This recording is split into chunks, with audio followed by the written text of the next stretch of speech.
আসার আলামত নবীজিকে আল্লাহ তাআলা মসজিদে হারাম থেকে সরাসরি এখানে নিয়ে এসেছেন। মানে তোমার উম্মত এখন মসজিদে হারাম কেন্দ্রিক তারা আছে, তাদের বিজয়ের অভিযানে তারা আছে, কিন্তু শেষ জমানায় মসজিদে আকসা কেন্দ্রিক তারা বিশ্ব পরিচালনা করবে। এই ইঙ্গিতে দিয়েছেন আল্লাহ তাআলা। মসজিদে হারাম থেকে তো সরাসরি যে কোনো উপায়ে আকাশের কোনো গেট দিয়ে নবীজিকে মেরাজে নিতে পারতেন, কেন মসজিদে হারাম মসজিদে আকসায় আনলেন? যে এটা শেষ স্টেশন। এবং মসজিদে হারাম মসজিদে আকসার এই এলাকাটাই আসাম ও আরদুল মাহশারি ওয়াল মানশার, এটাই সমগ্র মানব জাতির হাসর এখানে হবে, গ্যাদারিং এখানে হবে। ওয়াল মানশার, এখান থেকে যারা জান্নাতি তারা ঊর্ধ্বাকাশে সফর করবে, যারা জাহান্নামী তারা নিচের দিকে চলে যাবে।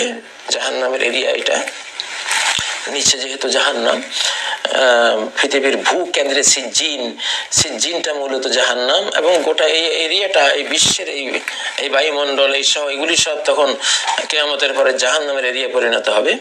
তো ওরা তো উঠতে পারবে না, তো এটা মহাকাশীয় স্টেশন।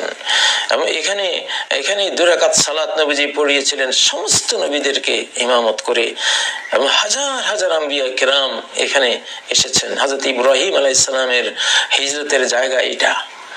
তো খিয়ারুন নাস ইলা মুহাজির ইব্রাহিম, বিশ্বের সর্বোত্তম আল্লাহর ইমানদার বান্দারা শেষ জামানায় ইব্রাহিম আলাইহিস সালামের এই হিজরতের জায়গা ফিলিস্তিন। এখানে যে শাম বলতে যে বিশাল এরিয়া, জর্দান, সিরিয়া, লেবানন, ফিলিস্তিন এর দখল করা এই অঞ্চল সহ, ইরাকের একটা অংশ, তুরস্কের একটা অংশ সহ, কুর্দিস্তানের একটা অংশ সহ বিশাল শাম, এই পুরোটাই মুহাজির ইব্রাহিম, বরকতময় এরিয়া। তো এখান থেকে আগামী দিনের বিশ্ব ইসলামিক শেষ খেলাফত হবে, শেষ রহমত বরকত নিয়ামতের দুয়ার আকাশ থেকে আল্লাহ খুলে দিবেন। এখান থেকে গোটা মানব জাতি তখন যারা থাকবে তারা পাবে। তো এখন এটা যেহেতু মসজিদে আকসার বিষয়, এখানে কারো কোনো পছপেশ, দোদল্যমানতা, ইতস্তত করা, স্বার্থ চিন্তা করার কোনো সুযোগ নেই। যদি আল্লাহর কাছে কোনো মুমিন বাঁচতে চান, আল্লাহর কাছে যদি মুক্তি পেতে চান, তাহলে এই যুদ্ধে আপনাকে শামিল হতেই হবে। না হওয়ার কোনো সুযোগ নেই, কোনো সুযোগ নেই।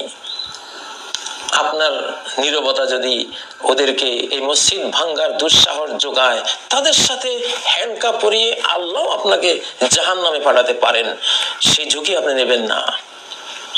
দেখতেছি তো অনেকের অবস্থা, হাল অবস্থা দেখতেছি মুসলিম বিশ্বের।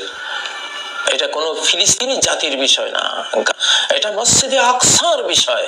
কোন মসজিদ এটা? কোন মসজিদের কাতারের মসজিদ? বাইতুল্লাহর কাতারের মসজিদ। মসজিদে হারাম আর মসজিদে আকসার জিকির আলোচনা একই আয়াতে একই লাইনে আল্লাহ করেছেন, মিনাল মসজিদিল হারামি ইলাল মসজিদিল আকসা। এখানে একটা হুমকি আছে, এই আয়াতের মধ্যে একটা ধমকি আছে, একটা সুসংবাদও আছে। ধমকিটা কি? যে দেখো ইহুদি জাতি, দেখো বিশ্বের ওইসব পরাশক্তিরা যারা আমার এই মসজিদ কেন্দ্রিক চক্রান্ত করতেছো, মসজিদে হারামের যে গুরুত্ব মসজিদে আকসারও সেই গুরুত্ব আছে, একই গুরুত্ব আমার কাছে। মসজিদে হারামকে ধ্বংস করার জন্য আব্রাহা 60,000 বাহিনী নিয়ে যখন এসেছিল, সেই কাহিনী তোমাদেরকে কেন শোনানো হয়েছে কোরআনে? যাতে তোমরা শিক্ষা নাও। আব্রাহার সেই 60,000 বাহিনী, হস্তি বাহিনীকে ছোট ছোট পাখি দিয়ে, ঝাঁকে ঝাঁকে পাখি, ও আরসালা আলাইহিম তায়রান আবাবিল, আবাবিল দিয়ে আল্লাহ তাআলা একেবারে চর্বিত ভুসির মতো নিশ্চিহ্ন করে দিয়েছিলেন।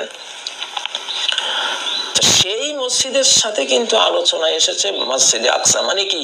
ওই মসজিদ ধ্বংসকারীদের যেই পরিণতি হয়েছিল, মসজিদে আকসা ধ্বংস করার উদ্যোগ নিলে সেই পরিণতি হবে। চাই সেটা আকাশের ফেরেশতা বাহিনী দিয়ে হোক, অথবা জমিনের কোন মানবিক মুমিন বাহিনী দিয়ে হোক, অথবা উভয় বাহিনীর সমন্বয় হোক, পরিণতি এটা হবেই। এই জন্য 2 মসজিদ একসাথে উল্লেখ করা হয়েছে।